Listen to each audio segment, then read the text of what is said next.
Hello, YouTube gamers. Welcome back to my four-part retro review of all the editions of Dungeons & Dragons. In Part 4, I'm going to talk about the infamous 4th edition of the game. And let me start out with prefacing my statements with a little bit of a warning. If you're a big fan of 4th edition, you may not like what I have to say here, but I promise that my points will be accentuated with logic and specificness.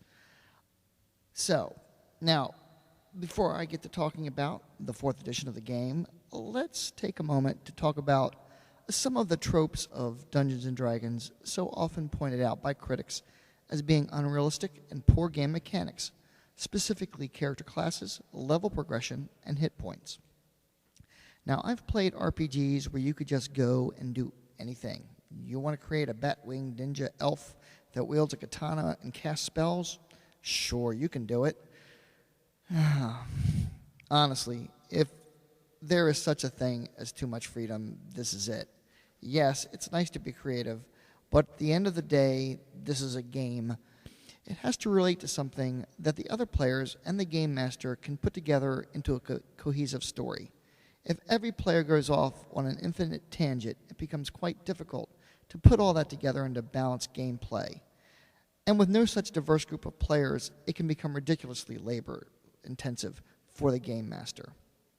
No pre-made module will ever work for a group like that without major modification. And yes, you usually have to modify a module with any gaming group you're with, but there is a point where the modification becomes very labor-intensive. And the game tends to bog down from its own conflicting milieu. And while I like a flexible game system, there is a such thing as too much flexibility. Nothing exemplifies this point than the hero system role-playing game. Talk about number crunching. Try creating a character without using a calculator. But you can create anything you want. But nobody plays that game because it's too labor-intensive. Anyway, character classes, on the other hand, are neat packages of skills and abilities that conform to the genre that the game is trying to enforce. Yes, modify the class, but in the end, the core structure is there, and it relates to the milieu and the stories of that genre that are being told. Is it realistic? No, not really, but it's not stretching the limits of credulity either. One can make the case that there are professions that seem like character classes in the real world. I mean, there were ninjas and samurai in feudal Japan. There are real-life priests and witches that do perform rituals, and so on. Today's IT tech might be a modern-day example of a character class. Bottom line, it's still relatable to the real world. Now, let's talk about level progression. No, people don't learn like that. In real life, it's a gradual process with small gains over time.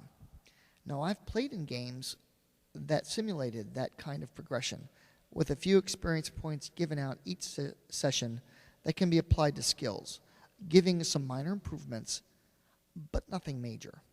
The problem with that is mainly this is a game system. When it comes to encounter design, level progression simplifies this tremendously for a referee. A party of first-level characters can probably take on quite a few one-hit die goblins, but are going to be decimated by a 10-hit die dragon. That's easy to understand. Trying to determine power level of characters that slowly progress with point spreads over time is impossible, and some players are better at crunching the numbers than others, and in such a system, crunch characters tend to dominate. There are examples of level progression in the real world, such as graduating from high school or college, studying to get a certification at your job, and then you pass the test, you get more money because of your increased knowledge. So while leveling is not totally realistic, it's still a relatable thing, and let's not forget the other aspect of gaining levels. It's fun. It's fun when after surviving a major quest, you get enough experience to roll more hit points and gain new abilities that you've been striving for. There is a sense of accomplishment and a defined measure of progression. Lastly, let's look at hit points. Admittedly, this is not a true measure of a character's physical toughness, maybe at low levels, but by the time a character is 20th level and has 100 or more hit points, it becomes ridiculous. We've all seen the fighter willingly jump off a 50-foot cliff knowing he won't die because he has too many hit points, or having a dagger at his throat and refuse to surrender because he knows the dagger simply can't kill him. However, this was adequately addressed in 3rd edition via the Constitution saving throw in these types of situations. Hit points, for the most part, are a representation of factors such as luck, skill, and resourcefulness. It's an abstract, and with a bit of modification, the lack of realism in the system can be overcome. Now, with all of that said, let's talk about the 4th edition of the game. Let me also preface my comments with the fact that I DM'd a 4E campaign for months, and our group really earnestly gave it a try. I know there are those of you who really like it, and of course everyone is entitled to their opinion, but regardless of how you feel about this edition of the game, what is undeniable is how fractured the D&D gaming community has now become because of it. Wizards of the Coast withdrew the open gaming license with 4E, and the game system itself was a massive departure from its previous edition. So much so as to be totally unrecognizable as the same game. With few exceptions, yes, there's level progression, hit points, character classes, beholders, and hey, it even says Dungeons & Dragons on the cover, but this is a devastatingly different game altogether. So great was this departure in system design that now the player base is scattered among a whole slew of D&D clones, the most prominent being the Pathfinder game system, no less than half a dozen retro clones like Labyrinth Lord, Osric, Spellcraft and Swordplay, Swords and Wizardry, as well as Castles and Crusades, that now litter the fantasy RPG landscape. While many of these game systems, as I pointed out in my previous video, existed before the release of 4th edition, after its release, players abandoned the official version of the game in droves and were basically scattered out into the sea of D&D clones, the most successful of these being the Pathfinder game, which many like to refer to as D&D 3.75. My point with this line of talk here is that whether or not 4th edition is a good game, it doesn't matter. The fact is that before 4th edition, most of us were playing Dungeons & Dragons, and now we're not. The player base is scattered, and no matter how good 4E is or isn't, that's beside the point. For me personally, the biggest problem with 4th edition is that it plays sort of like a video game. And let me give some examples. Yes, there were tropes in D&D, as I addressed earlier, but on some level, these were at least relatable to the real world. With 4E, that is simply not the case. All classes now have powers. Each class gets its power from either a martial, arcane, or divine source that can have some really peculiar and bizarre effects. It's like moving your allies 5 feet or making your opponent move. And let's not forget healing surges, which basically allow your character to go from encounter to encounter with little penalty for the damage received in the previous encounter. Impaled by a spear? No problem. I've got 4 healing surges left. And let's look at encounter powers, for example. Here are powers that are usable once per encounter. It doesn't matter how many encounters you have that day, 1 or 100. You can use that power once during that encounter. And when the next encounter happens, everything's all good. You can use it again. That doesn't make any sense, except in the context of a game. There is no real-world relationship to that, except things that tend to work that way in video games, in video game worlds and milieus. I like rituals. That makes sense to me. At-will powers sort of make sense to me, but then you think about where the character is getting the energy from to use these abilities at will, and you are talking about, apparently, an infinite energy resource. One of the hallmarks of old-school Dungeons & Dragons, one of the things that players had to really think about was an attrition of resources as characters progressed through the adventure. The specter of death was very real, and to me, That was part of the allure of the game. Your character could die at any moment. Thus, play was conservative, and this usually forced characters, unless they were foolish, to withdraw back to the town or civilization to rest, heal, purchase supplies, and so forth. This also allows for roleplay with no combat NPCs, and for the DM to introduce additional plot elements into the story with greater frequency. Now, with 4E, at will and healing surges, players can enter the dungeon and keep going and going, like the Energizer Bunny. If players never have to retreat back to town, the game becomes one miniature slugfest after the next. Further, players really aren't challenged to think for themselves. That's not to say they can't. But here's the thing that I want you to consider, and this is human nature. Now, characters are totally crunchy, and by that I mean that even a first-level character is just stuffed with abilities, skills, feats, and powers. Players can spend endless hours crunching the numbers to get the best advantage, not only in the beginning, but having to really plan what they're going to do at later levels so they can qualify for prestige classes. And why not?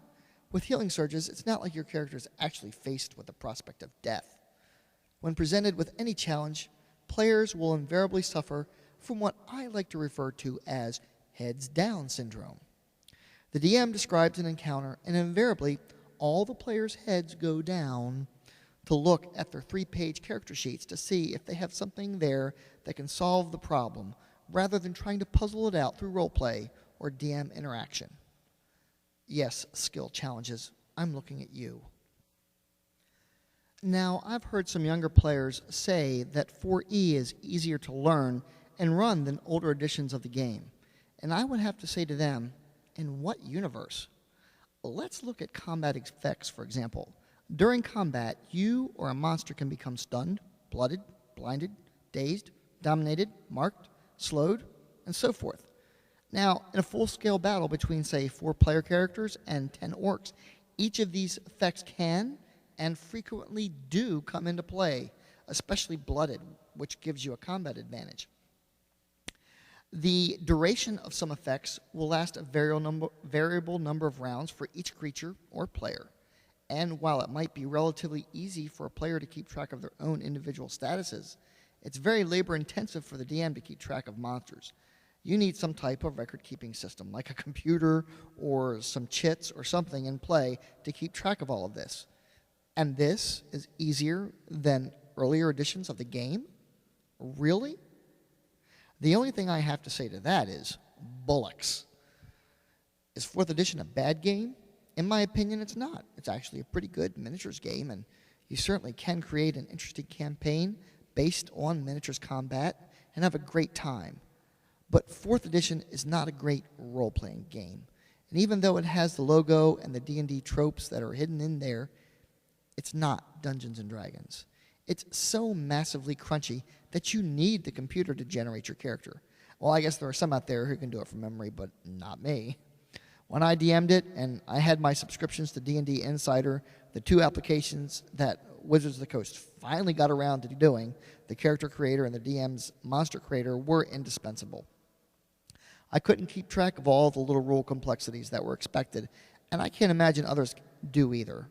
And let's not forget about how labor-intensive it is just to prepare something original if you're the DM.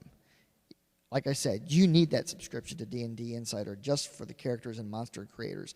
And if 3rd edition was largely unmodifiable, 4th edition is truly impossible to do so. With the 40th anniversary of the game coming in 2014, Wizards of the Coast has planned to release what is essentially the 5th edition of the game, with D&D Next.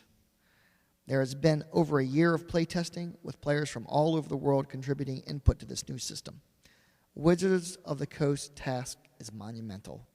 The estrangement of players from official D&D will be difficult to overcome. There are those who like the current version of the game. This is their first exposure to D&D, and they have nothing to compare it to. And then there are the detractors who think 4th edition is a scar upon the legacy of Dungeons & Dragons. And then there are the multitude of players who don't care for 4E and are just as happy playing Pathfinder or some other third-party D&D clone and care little about Wizards of the Coast version of the game. And folks, here's something to consider. Dungeons & Dragons was originally created by two men who had a passion for gaming and vivid imaginations.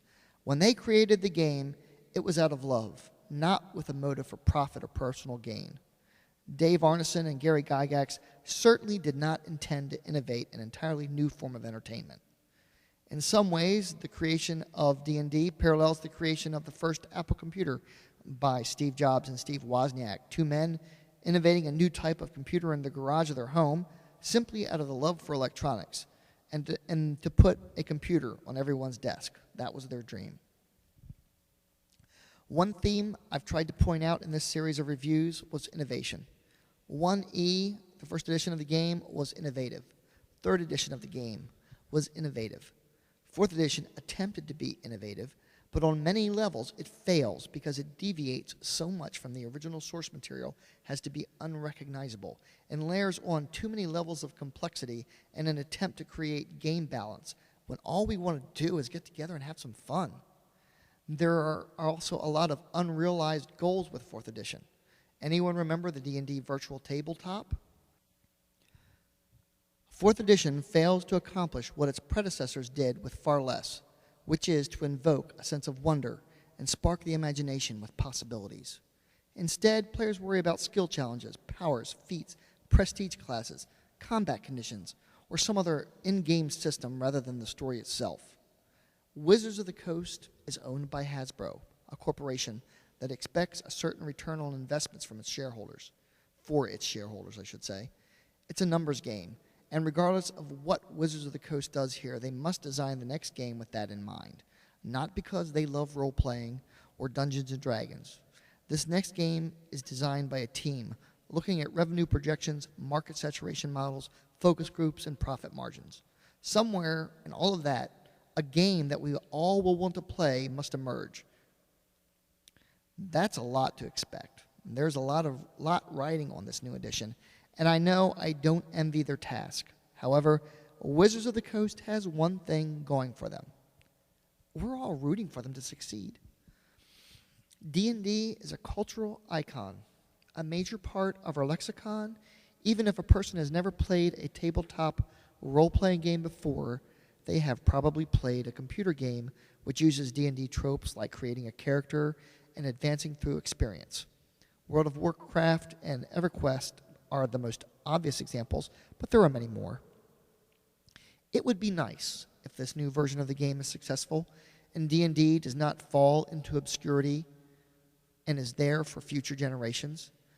But one thing is for sure, some version of the game will prevail, although it may no longer be called Dungeons & Dragons, which for me evokes a bit of sadness. After all, this has been my hobby for over 30 years, and I've introduced it to my children, and I still play Dungeons & Dragons with very dear friends that I made in high school because of the game. And to me, something that has affected the lives of so many people so positively for so many years deserves to carry on. Well, that's about all I have for this edition of Retro RPG Reviews. My next video will be an in-depth look at the first edition AD&D Dungeon Master's Guide. Until next time, YouTube gamers, game on.